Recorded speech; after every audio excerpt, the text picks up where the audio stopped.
What is going on, guys? The Inside the Boot podcast, and today breaking down the New York Yankees. But before we get into the video, make sure to subscribe, hit that notification bell, and of course, buy our merch. It's on the merch store. It is in the link in the bio of the channel. Make sure to support me, and of course, let your friends know it, let your family know it, and of course, let's continue the brand and continue getting this channel to where it needs to be. What is going on, guys? The Inside the Boot podcast, and today we have an episode for the New York Yankees today at the All-Star break. The All-Star game was taking place yesterday. A lot of cool stuff. Home Run Derby was the day before. No Yankees participated in the Home Run Derby, but we do know that both players, Juan Soto and Aaron Judge, played in the All-Star game, and Aaron Judge got a piece of Paul Skeens, grounded out to third, but I think that moment is huge for baseball, right? You get one of the best pitchers in the league in Paul Skeens taking on the league's best in Aaron Judge. And I just think that it was quick. It was a quick at-bat. And I think for us baseball fans, we may have would have liked that at-bat to go a little bit longer. But that's an awesome moment. And for Juan Soto, had 2 RBIs in the game. And Jarren Duran from the Boston Red Sox ended up winning the MVP for the game. But no more All-Star game talk. We got to talk about the New York Yankees and where they are and where they need to be at the trade deadline and what moves they have to make in order to become a World Series contender. Now, for me, my state of the team is they're not a World Series contender, and they do need some work, and they have a lot of holes in their lineup, but something to be thankful for the New York Yankees is that despite that massive stretch where they went like 6-16 in 22 games and all hell broke loose, the bullpen struggled, the offense could not score, which is still a recurring issue, and the pitching rotation couldn't give you innings at all. So you had to rely on a bullpen that was eventually very depleted, where the Yankees had to call up guys. It felt like every time, right? And I think for the New York Yankees, they need to make sure they have enough depth for the playoffs and enough depth to go into the end of the season, because they can't have that last stretch again at all in the season. Because the Baltimore Orioles, you were very lucky that the Orioles did not completely take over the division where they're 3.5, 4 games up on you. They're only 1 game ahead of you, and you had a pretty good series at the end before the All-Star break. We'll get into that in a moment. But I kind of want to get into certain players, the lineup, and other things that I think needed to be addressed. And now the Yankees, I still think, are a very good baseball team. I still think they do have talent, and I think it's really up to the players at this point. Gleyber Torres is not this bad. Alex Verdugo is not this bad. And in no means am I defending them, because they have been awful, right? Gleyber Torres is batting under 230, and Alex Verdugo has been probably the worst lefty hitter on the team. And Alex Verdugo, I guess the good thing that he does is he doesn't strike out. But this guy, he is one of the main contributors to grounding into double plays, and that's why the Yankees are the team that has the most double plays, for them when they're hitting. And that's a stat you don't want to be in. It happened very early in the season that the Yankees couldn't score with runners on, and Alex Verdugo especially couldn't hit with the bases loaded on opening day and the day after that. So we're kind of getting that Alex Verdugo where he can't hit in runners in scoring position, can't score Aaron Judge, because all those double plays, Aaron Judge is sliding into second base, doing his best to obviously not force the double play. But I think as for Aaron Judge, you got to be frustrated because you kind of know what's coming when Alex Verdugo is up to bat. But a lot of things, a lot of holes in this team, of course, that Brian Cashman does need to address. We'll also get into my take on the draft. I know a lot of Yankee fans had their takes on the draft. So I'll definitely definitely get into that. But this lineup, it's the same question I had in the podcast 10 days ago. Does this lineup strike fear into Baltimore or any other threats in the AL? Whether it's Seattle, Cleveland, any of those type of teams. The Astros are starting to play good baseball too. They're just one game back of the Seattle Mariners, so watch out for the Astros again. Now, I'm not shocked that they're doing this at all. I honestly am not. I knew that they were going to try and do something, and they weren't that bad of a team, and now they're kind of showing it, winning games consistently. They're 6-4 in the last 10. But yeah, the lineup doesn't strike much fear because after Soto and Judge and Ben Rice, what are you really getting out of your 4 to 9 hitters? I don't know much. I mean, Anthony Volpe, which we'll get into in a few moments, he has struggled mightily. I had some Yankee fans tell me that he should be sent down, and I don't think they're going to send him down. I think that's foolish of the Yankees, but yeah, I think the Yankees do need help in multiple positions. Third base, LeMahieu is not good, and I don't think he has a starting job in October. But I think if there are some positives, is you have the best hitter in baseball, in Aaron Judge, Juan Soto right behind him, and the lineup. Like I said, the 4 to 9 hitters kind of is the massive thing that Brian Cashman needs to target in this trade deadline, because he cannot go into the trade deadline and expect DJ LeMahieu to bounce back. Expect Gleyber Torres to bounce back like he did, a season ago where he went up and had a really solid end of the season. I don't know if I see that in Gleyber. I don't know. And now you have a question with Anthony Volpe, what he is. I think Anthony Volpe is a good player. And I think for Yankee fans, you see what Bobby Witt's doing. You see what Gunnar Henderson's doing. You see these young shortstops being an immediate impact right away. Now, I think that does also show that the Yankees' development system is very bad. Very bad. In developing players, and that's why the Yankees' philosophy with Cashman and Howe, Steinbrenner, they have no time to develop players because they know how they're going to turn out. That's why they trade their prospects for MLB-ready players. But you know something?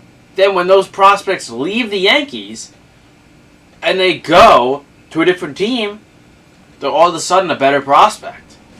So I think the Yankees' farm system needs to be improved, of course, the development system especially, if you want to have a good future on this team.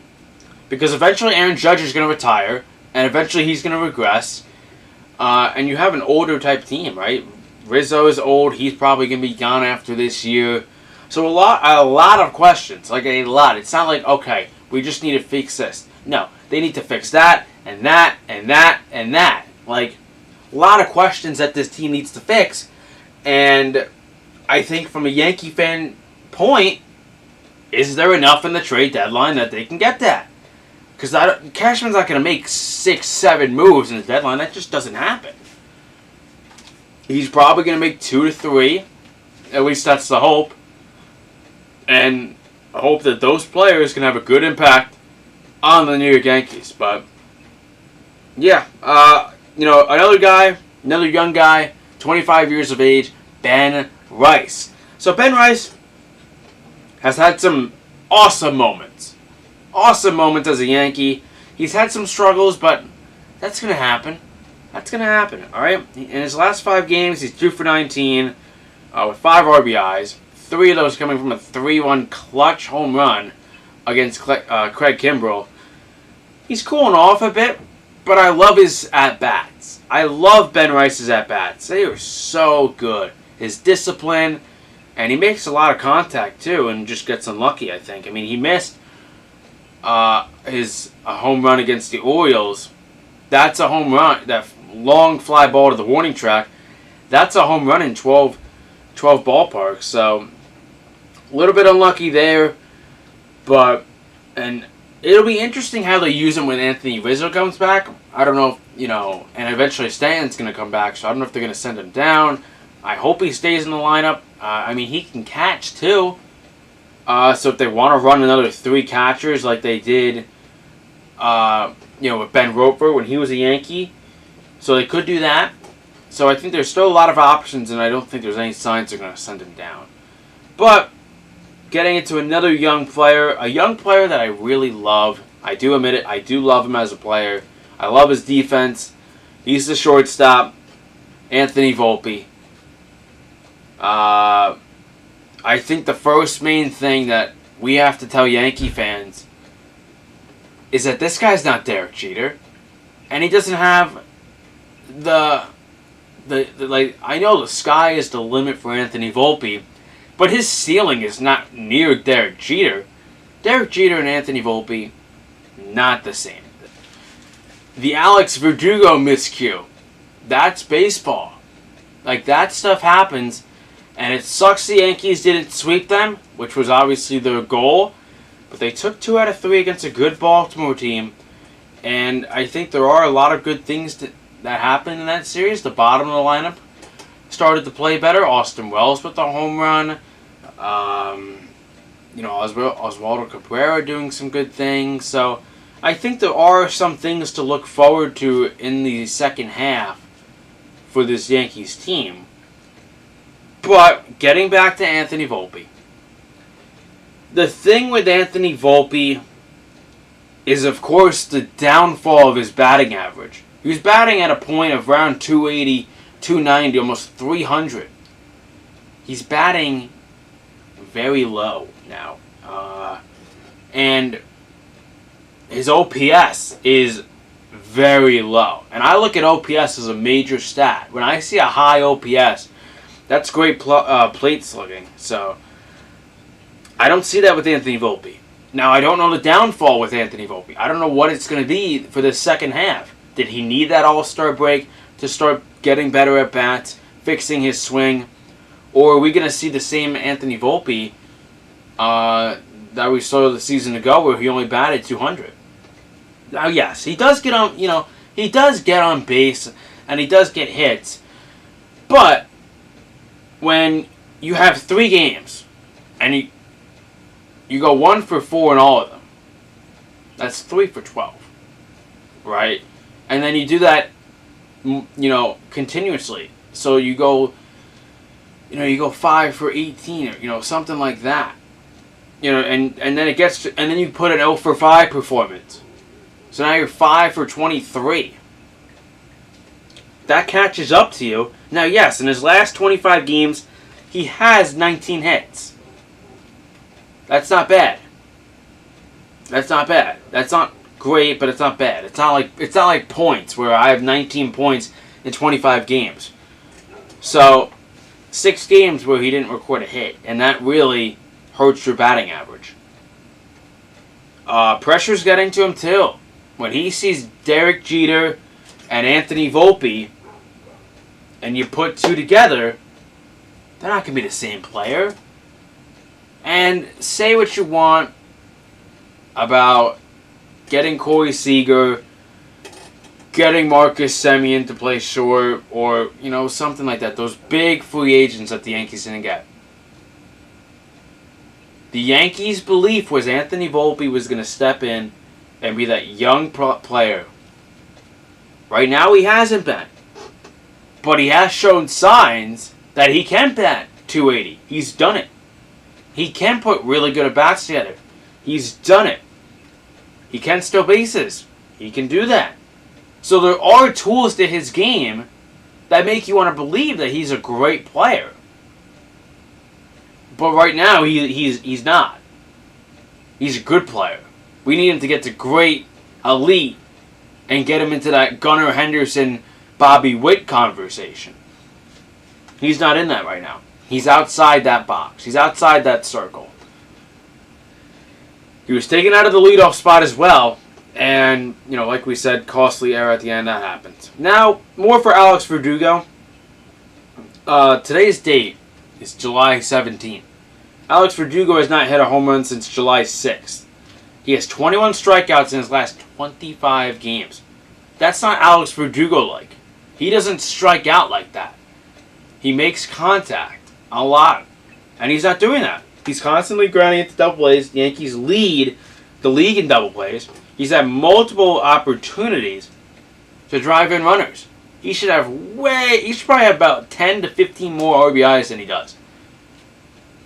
The miscue, and this is what pisses me off about that game and having to talk about it, is that fly ball, well, one, he had a terrible read on it. I don't know if the sun was in his eye. I don't know. No excuses, though. That catch was a 99% catch probability. I don't know how he doesn't catch that, and the Yankees don't go in happy, sweeping the Orioles and going into the Allstar break. I'm not sure. I'm not so sure about that. But trading Anthony Alex Verdugo, there's a possibility. I don't think it's going to happen. Now, with Dominguez coming back in probably a few weeks, I don't know how long ago it was. I know it was like an 8-week injury with the oblique injury. They could trade Verdugo for a reliever. You know, maybe they trade him in a Tanner Scott deal. I'm not sure. I don't really know the roster of the Miami Marlins. If they need an outfielder. Miami Marlins are not contending. But, I don't know. Maybe you ship him off somewhere random where you don't have to play him, so he doesn't come back to haunt you. I hope that he does fix himself. And I hope he does play better this second half, because they're going to need it if this is the team that they want to win with. Getting into the next player, Clay Holmes, All-Star selection. It was deserved until you look at his last 10 or so games, and last 25 appearances have been poor too. But yeah, Clay Holmes looked like the best reliever for a long time in the start of the season. He was unhittable. He had a 0 ERA for so long. Problem is with Clay Holmes that I really, really don't love is how many hits this guy's allowing. This guy just allows so many hits in the ninth inning. If you're a closer, you can't allow, base runners like that. It just doesn't happen. It just doesn't happen. Just looking at his hits allowed in his last 25 games. But yeah, Clay Holmes needs to be better. That is no doubt. He's allowed 28 hits in his last 25 games of his career. Okay. Look at the hits. It's just like, if this guy wants to be your closer, I feel like they're going to get walked off in bad fashion in postseason play. I think they have to go get Tanner Scott. I really do. I think if they get Tanner Scott, it could be really good for them, because Tanner Scott's a really good pitcher. His stuff is not nasty. He throws hard. He's a lefty, so you get some flexibility with that, because there's not many really good lefty closers in today's game. But he needs to be better, Clay Holmes. His last 25 games, 25 appearances, 0-4 record, with an ERA of 4.50, 25 strikeouts in 25 appearances, and 11 saves. He has the most blown saves of any closer, which is not shocking when you put on countless amount of runners. Orioles game. Final game of the year. Clay Holmes is warming up. I'm okay with it until I see the bases are loaded. Am I shocked the bases are loaded? No. I do believe Clay Holmes has a lot of blame there. Say what you want about the Alex Verdugo miscue and the Anthony Volpe error. You shouldn't have the bases loaded to begin with. Now, of course, MLB players should make those plays. Volpe should have that grounder, toss to Torres, game over. Verdugo should have that catch in left field. But who put those runners on? Clay Holmes. Getting towards kind of the bullpen, kind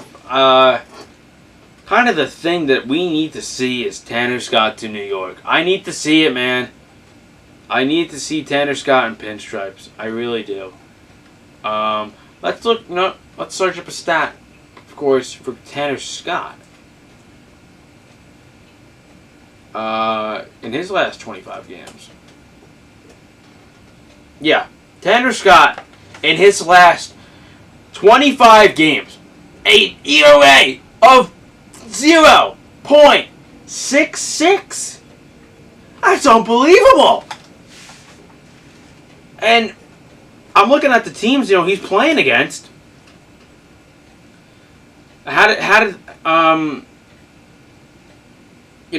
No one runs. Like, nothing. Not allowing anything to the Dodgers, had 3 Ks in 1 inning. The Phillies, he pitched 2 innings. Nothing. Got the win. And this is in May, but, the guy hasn't pitched much because the Miami Marlins stink. I'm just looking at the good teams. Okay, look at June 27th. Phillies, nothing. No earned runs in the last 25 games. It must be his last 26 games or something. But don't you think you should go for him? I think so. Tanner Scott would be perfect. Those are unbelievable numbers. Clay Holmes, complete opposite. Now, I guess the last thing to talk about is probably the draft. The draft and the expectations going into the second half. So, the draft. Really interesting stuff to break down for the draft. Now, I'm not any scout or I look at prospects very much. I don't. I'll admit that. It's kind of the strategy more for the New York Yankees with how they structured things. As we look from a tweet that I found. So the Yankees, this is per Brian Hulk. The Yankees selected 19 college players and 1 high school player in this year's MLB draft. 13 of those players were pitchers, 1 infielder, and 6 outfielders. Now, it's totally understandable that they do go pitcher heavy. I totally understand that. With the Soto trade and the Verdugo trade, they had to bring in pitchers. That had to happen. Now, I didn't know 13 was going to be the number. 10 of those being right-handers. But, yeah. You look at Ben Hess. He's the first-round pick from Alabama. High strikeout guy. High ERA. Now, I don't really look at college stats. I think sometimes it can be misleading. Because it depends, where you played, and some leagues, some sides of college baseball are better than others. You play better teams, you play worse teams. But I think with the New York Yankees, I totally understand where they're coming from. Now, is Ben Hess the pick at pick 26? I'm not sure. It could have been Tommy White. He dropped a lot. He dropped all the way to the Athletics. I don't really know what Tommy White's going to be. He's playing for the Athletics. I hope he does good there. But, yeah, he's a good hitter. And I think the Yankees, thing about them, right, is that they do need pitchers. They do. They gave up a lot of pitchers. And now I know, everyone's going to say to me that we need hitters. We don't have hitters. These players are not going to just get drafted and come up to the MLB right away. It's not like the NFL. It's just not. Right? So I think drafting pitcher heavy is definitely the move. I understand it. Looking more into it. Would I have liked Tommy White? Probably. Looked pretty cool. Cool prospect. But we don't know how Tommy White's going to be a player. How he's going to be. We don't know how Ben Hess is going to be as a player.